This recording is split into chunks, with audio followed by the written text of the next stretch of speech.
지난 시간에 바울과 실라는 빌립보를 떠나서 데살로니가에서 유대인의 회당에 들어가서 새 안식일 동안 성경을 가지고 강론하고 뜻을 풀어서 그리스도께서 해를 받고 죽은 자 가운데서 다시 살아나야 할 것을 증명을 하면서 자신이 전하는 이 예수가 곧 그리스도라고 복음을 전했습니다.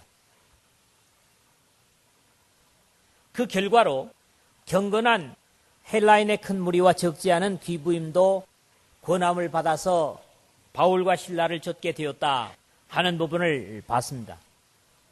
여기에 시기심을 품은 유대인들이 거리에 폭력배들을 동원해서 소란을 일으키고 읍장들 앞에 가서 천하를 어지럽게 하던 이 사람들이 여기에도 이르렀고 가이사의 명을 거역하고 다른 임금 곧 예수라 하는 일을 순종할 것을 구원해서 야손을 비롯한 다수의 사람들이 이들의 가르침에 미혹되었다고 소리치면서 고발을 하였습니다. 결국 잡혀갔던 야손과 믿음의 사람들이 보석금을 물고 풀려나긴 하지만은 아직 유대인의 감정이 누그러들지 않았다고 판단한 형제들은 바울 일행을 염려해서 데살로니가의 남서쪽이죠. 약 80km 지점에 위치한 베레아로 밤에 보내는 이야기로부터 오늘 말씀이 시작되고 있습니다. 그러나 바울은 앞에 겪은 안타까운 경험에도 불구하고 여전히 유대인의 회당으로 들어갑니다. 이러한 바울의 모습은 자신의 민족에 대한 안타까움을 그대로 보이고 있는 모습이죠. 편한 일을 선택하는 세상 사람들이라면 벌써 포기할 만도 한데 바울의 동족에 대한 안타까움과 사랑은 결코 접지 못함을 보는 겁니다.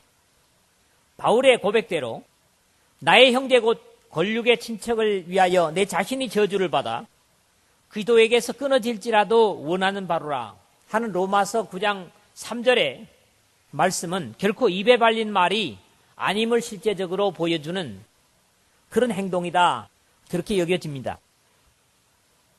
결국 이러한 바울의 마음은 자신의 인간적인 이성의 행동이 아니라 자신을 향하여 예전에 그러셨던 예수 그리스도의 모습을 그대로 본받고 있는 것이다, 이렇게 보여집니다. 어쩌면 깨달을 만도 한데 사람들은 깨닫지 못하는 것이 참으로 답답하고 안타까웠던 것으로 여겨지죠. 영적인 일일수록 더욱 그렇다고 여겨집니다.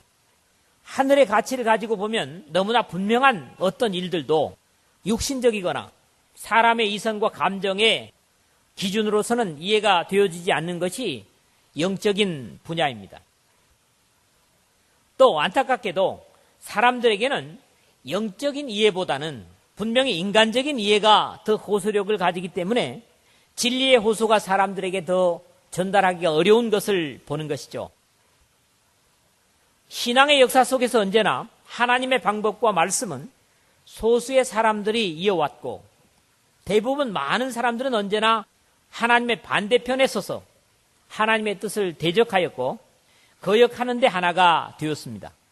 사실 하나님의 진리라고 하는 것은 많은 사람들이 이해하고 따르기 때문이 아니라 주님께서 말씀하시기 때문에 순종해야 하는 부분이라고 확신합니다. 영어를 잘 공부하려고 하면 영어적인 이해와 사고에 익숙해야 적어도 한국식의 영어 세계를 넘어설 수 있습니다. 그러나 사람들은 영어를 언제나 먼저 우리말로 들으면서 해석하고 해석한 것을 다시 영어로 바꿔서 말하려고 하기 때문에 늘 시간이 많이 걸리게 되고 그들의 표현 자체를 이해하지 못하는 한계에 머무를 수밖에 없다, 그렇게 여겨집니다. 영적인 입장도 마찬가지라고 믿습니다. 하나님의 말씀을 이스라엘의 역사에서나 교회의 역사에서 언제나 많은 사람들과 더불어 사람의 머리로 이해하려 들였기 때문에 또 다른 인간의 언어가 필요하고 분파가 만들어지는 것을 봅니다. 하나님의 음성은 인간의 육성으로 이해하려고 하는 것 자체가 사실은 불가능한 것입니다. 주님께서 당대의 최고의 지혜와 학식을 가졌다고 하는 니고데모에게 하신 말씀이 바로 두 사람의 대화가 이런 차이를 잘 보여주고 있다. 그렇게 여겨집니다.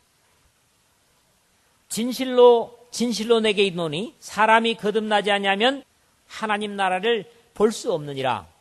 그렇게 말씀하시니까 니고데모의 대답이 고작 이런 겁니다. 사람이 늙으면 어떻게 날 수 있삼나이까? 두 번째 모태에 들어갔다가 날 수 있삼나이까? 그렇게 되묻는 것이 바로 하늘의 말씀과 땅의 응답의 차이라고 여겨지는 것이죠. 답답하셨던 예수님께서 내가 땅의 일을 말하여도 너희가 믿지 아니하거든. 하물며 하늘 일을 말하면 어떻게 믿겠느냐? 하늘에서 내려온 자 곧 인자 외에는 하늘에 올라간 자가 없느니라. 이렇게 요한복음 3장 12절 13절에서 탄식을 하십니다. 그런데 사실 우리는 니고데모를 흉볼 처지가 아닌 것은 우리 모두가 그렇기 때문입니다. 항상 신령한 것들을 세속적인 가치로 이해하려고 들기 때문에 진정한 이해에 이르지 못하는 것이 사실이죠. 지난주에도 그리고 오늘도 유대인들이 생명의 복음 앞에서도 소란을 일으키는 이유가 바로 여기에 있는 것입니다. 사실 사내들인 공회원이었던 니고데모도 이 정도였다면 다른 사람들이야 뭐 나을 것이 있겠는가 그런 생각을 하게 되죠. 그런데 다행히도 어려움을 도망쳐 나온 바울 일행이 감사할 수 있었던 이유는 이 베레아 사람들의 말씀에 대한 태도였다는 사실입니다. 사실 이 베레아 사람들의 태도는 오늘 우리는 물론이고 주님이 심판주로 다시 오실 마지막 때까지 역사 속에서 말씀을 대하는 모든 사람들의 모범이 되기에 충분한 것이었습니다. 오늘도 이 말씀과 함께하면서 우리 각자가 주님의 구원의 진리를 이 사람들처럼 진지하게 우리 자신의 말씀으로 소화함으로 주님의 은혜로 충만한 여러분 모두가 되시기를 주의 이름으로 축복을 드립니다. 첫 번째로 우리가 이 11절 12절의 말씀을 통해서 보는 것은 수없는 그리스도인들에게 증거된 말씀입니다마는 베레아 사람들의 말씀을 대하는 태도입니다. 오늘도 여러분 모두가 이런 자세로 말씀을 대해야 되리라고 확신합니다. 모든 사람들은 예외 없이 하나님 말씀 앞에 서 있습니다. 그러나 중요한 것은 그 말씀을 어떻게 대하느냐에 따라서 영원한 운명이 결정된다는 사실입니다. 하나님의 말씀을 먼저 받았다고 하는 유대인들은 자신들이 약속의 혈통에서 났다는 자긍심 하나로 지속적으로 주시는 생명의 교훈을 외면해버리고 맙니다. 이것이 바로 육신적으로 영적인 것을 가로막는 비극적인 실상입니다. 그러나 오늘 본문의 베레아 사람들은 세상에서 처신을 잘하기보다는 하나님 앞에서 참으로 복받을 자세로 말씀을 대하고 있습니다. 오늘 우리도 이 두 부류 중에 하나에 속함이 분명합니다. 역사 속에 수많은 사람들에게 모범적인 사례가 되고 있는 이 베레아 사람들의 모범을 오늘 다시 한번 접하면서 같은 말씀을 대하는 우리 각자의 자세를 점검하는 그런 시간이 됐으면 합니다. 이들의 자세를 한 세 가지 정도로 나눠서 생각을 해보겠는데, 첫째로는 이들은 무엇보다도 편견 없이 말씀을 받았습니다. 베레아 사람은 데살로니가에 있는 사람보다 더 신사적이어서 이 말씀은 데살로니가에서도 말씀을 받은 사람들이 신사적이었다는 얘기입니다. 그런데 베레아 사람들은 그 사람들보다 더 신사적이었다는 거지요. 자, 여기 더 신사적이어서라는 말을 우리가 헬라어로 보니까 유게네스 그런 말입니다. 이 말은 두 단어가 합쳐진 말이죠. 게네스 하면 탄생이라는 말이고 유 하면 잘, 좋은 그런 말이에요. 그래서 좋은 가문에 태어난 계급이 높은 또는 대범한 더욱 귀한 귀족. 그래서 누가복음 19장 12절에 이 유게네스라는 말이 어떻게 쓰여지고 있느냐 하니까 귀인이라고 번역을 하고 있습니다. 우리말에 이런 말 있죠. 정말 잘났다 하는 비아냥거림이 있습니다. 그러나 이 말씀의 본뜻은 그런 의미를 가지고 있고 하나님의 말씀을 더 잘 받아들이기 위해서 낫다고 할 정도의 의미를 가지고 진리 앞에서 편견 없이 객관적인 자세를 나타내 보였고 또 깨끗한 마음을 소유하고 있었다는 그런 뜻입니다. 하나님의 말씀을 잘 듣기 위해서 준비된다는 것은 태생적으로도 교육적으로도 대단히 중요합니다. 아니, 태생적으로 하나님의 말씀을 잘 듣기 위해서 태어나지 못했다면 그렇게 되도록 훈련하라고 하는 것이 성경의 줄기찬 당부의 말씀입니다. 오늘도 말씀을 은혜로 듣기 위해서 준비된 심령마다 주님께서 예비된 은혜를 부어주실 줄 믿습니다. 이 사람들의 두 번째 자세는 준비된 자세로 말씀을 받습니다. 간절한 마음으로 말씀을 받고 그랬거든요. 이것은 두 번째로 말씀을 은혜로 받는 자세인데요. 간절한 마음으로 그런 말은 좀 특이한 의미입니다. 메타, 파세스, 프로디미아스 그런 헬라어인데요. 이 메타라고 하는 말은 한 복판에 또는 연합, 연속 이런 말입니다. 그 다음에 파스라고 하는 말은 모든 온전히 전체의 만유, 만민 이런 뜻들을 가지고요. 그 다음에 프로디미아라고 하는 말은 마음의 준비성, 마음의 준비, 원함 이런 등등의 의미를 가지고 있습니다. 그러므로 이 원문의 헬라적 어원을 따라서 이해를 한다면 마음 전체를 다해서 중심으로 원하는 준비된 마음으로 흐트러지지 않도록 마음을 지속적으로 다잡으면서 말씀을 듣는 것에 집중하는 것을 의미하는 것입니다. 계속 졸리거나 생각이 흐트러지려고 할 때마다 나를 하나님 앞에 경성시키는 그런 모습이라는 거죠.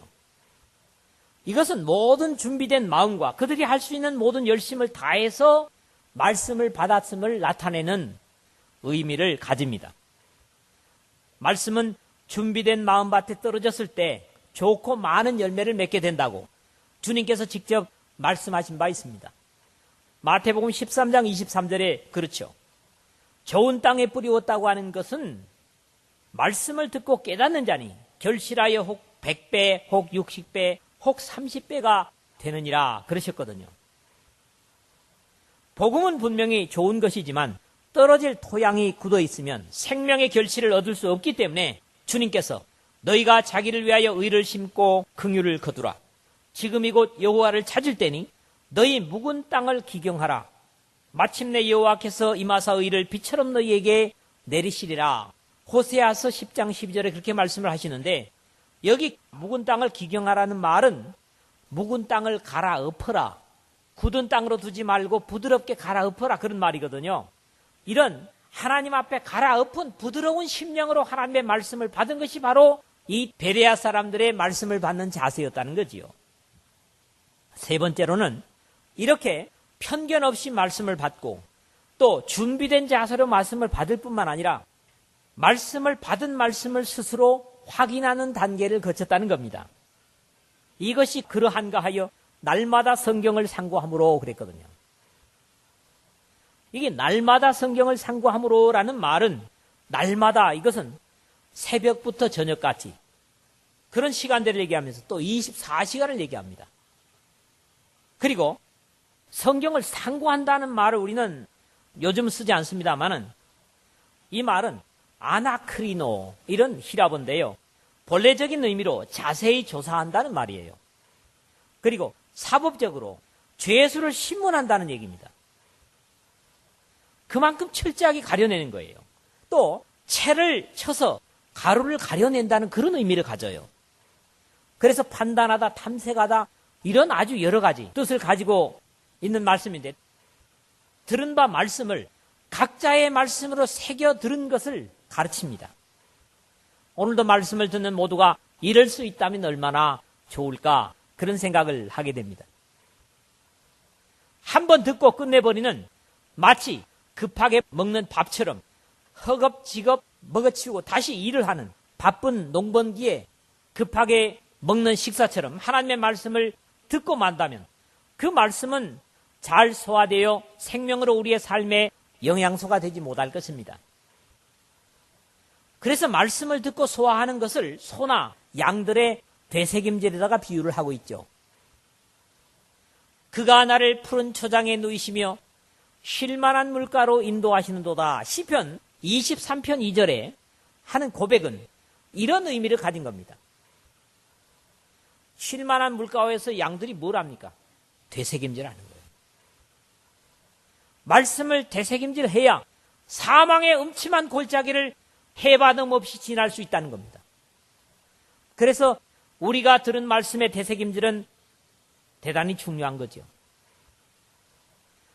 베레아 사람들이 바울을 통한 말씀을 듣고 열심히 구약 성경을 자세히 읽고, 이때는 물론 신약 성경은 없는 때였습니다. 구약 성경밖에 없었죠. 그 구약 성경을 살펴서 그 본래의 뜻을 다시금 잘 새겼다는 의미로 이해할 수가 있습니다. 이들은 뿐만 아니라 구약 성경을 통해서 얻은 지식과 헬라의 철학 사상, 그리고 그들의 삶 속에 적용한 것들을 바탕으로 바울의 메시지를 깊이 상고해서 복음을 진리로 받아들일 수가 있었다는 그런 말씀입니다. 오늘 우리는 어떤 자세로 말씀을 받고 소화하는가? 마치 일밖에 모르는 사람이 급하게 돌아와서 식은 밥덩이를 물에 말아서 흙이 된 배를 채우고 다시 이를 붙잡는 사람처럼 살아서는 안 된다는 거죠. 우리가 영적인 삶을 이렇게 살아서는 안 된다는 겁니다. 최근에 저는 인터넷 뉴스에 그런 게 떴어요. 식은 밥을 먹으면서 노예처럼 사는 노인. 뭐 이게 방송 프로그램이었는데, 그래서 일부러 이걸 갖다가 제가 다운을 받아가지고 봤습니다. 근데 많은 사람들이 그렇게 살고 있다고 생각을 해요. 며칠씩 지난 밥을, 겨울인데도 반찬도 없이 그 물에다가 그냥 뒤 말아가지고 흙이 든 배를 치우고, 그리고 다시 일하러 나가요. 제가 그런 프로그램 여러분과 한 것 봤으면 좋겠어요. 우리가 진짜 그렇게 살 수 있기 때문에요. 베레아 사람은 적어도 이런 자세로 말씀을 대했기 때문에 그 중에 믿는 사람이 많고 또 헬라의 귀부인과 남자가 적지 아니하였다는 그런 자연스러운 결과를 가져옵니다. 여기 귀부인이라고 하는 것은 앞에서도 이미 말씀을 드렸죠. 당대에 사회적으로도 많은 영향력을 끼치는 그런 사람들이었다고 하는 것을 말씀드렸습니다. 아무리 급하더라도 말씀을 듣고 소화하는 자세는 좋은 힘성을 가실 때 영적인 삶에서 이기는 삶을 살 수 있을 것입니다. 왕 앞에서 물러가기를 급거이 말며, 전도서 8장 3절에 솔로몬을 통한 경계도 이런 입장에서 이해할 수가 있습니다. 하나님 앞에 말씀을 듣고 물러갈 때는 그 말씀을 들은 것을 소화하고 물러갈 수 있는 그런 자세를 당부한다고 이해할 수 있습니다.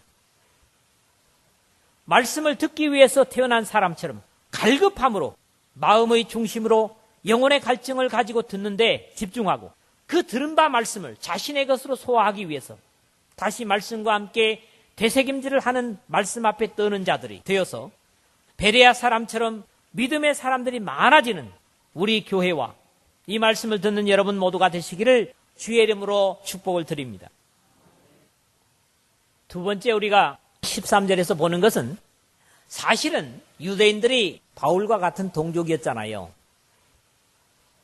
그럼에도 불구하고 어디서든지 대적하는 이 모습을 보면서 아군인 것 같은 적군, 그런 제목으로 한번 생각을 했습니다.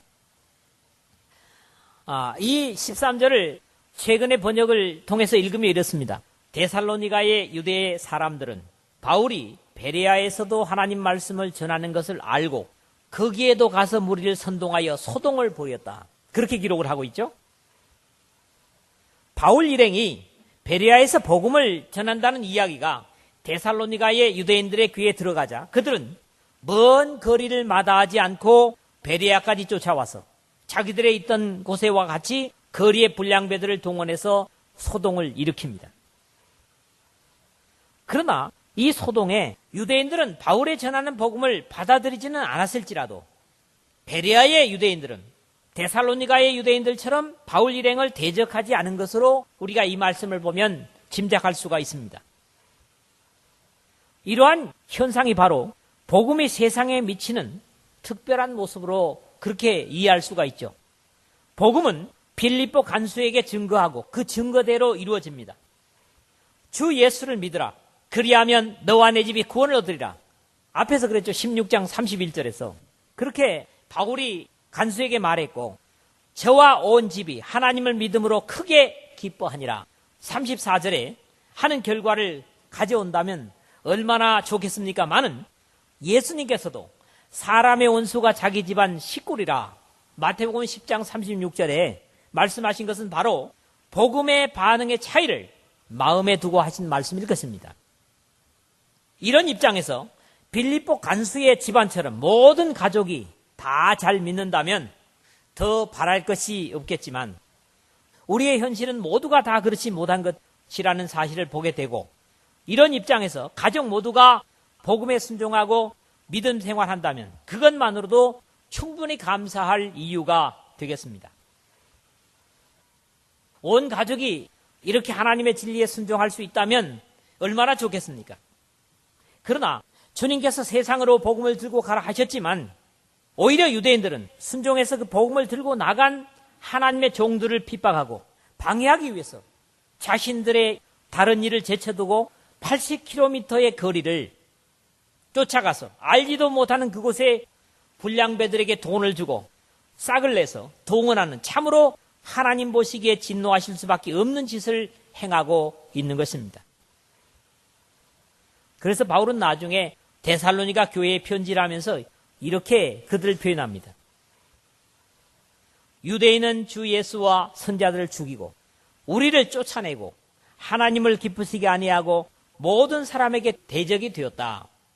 데살로니가전서 2장 15절에 그들의 사악함을, 그 성경을 읽는 모든 만천하에 고발하고 있는 것을 듣게 됩니다.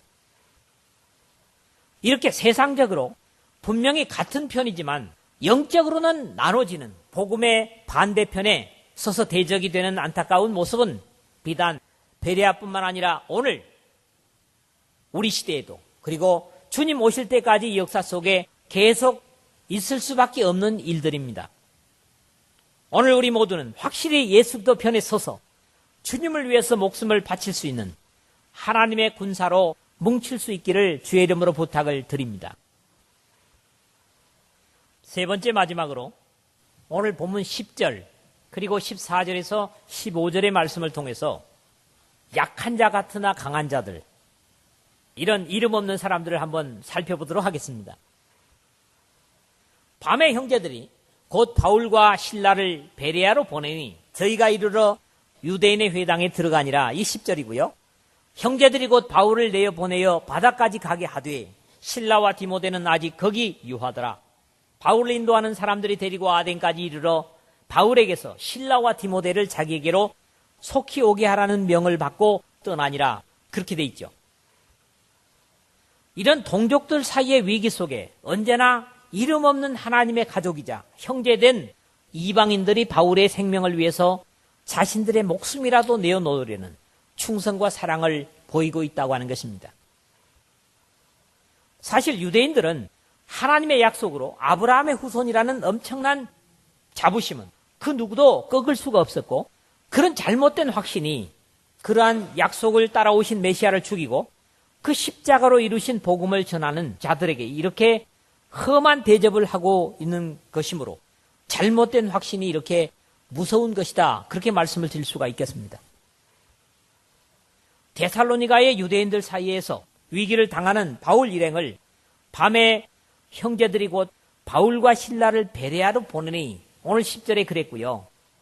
형제들이 곧 바울을 내어 보내어 바다까지 가게 하되, 오늘 14절입니다.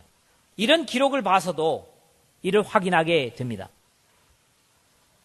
바울 사도는 나중에 이런 자들을 두고 저희는 내 목숨을 위하여 자기의 목이라도 내어 놓았나니 나뿐 아니라 이방인의 모든 교회도 저희에게 감사하느니라.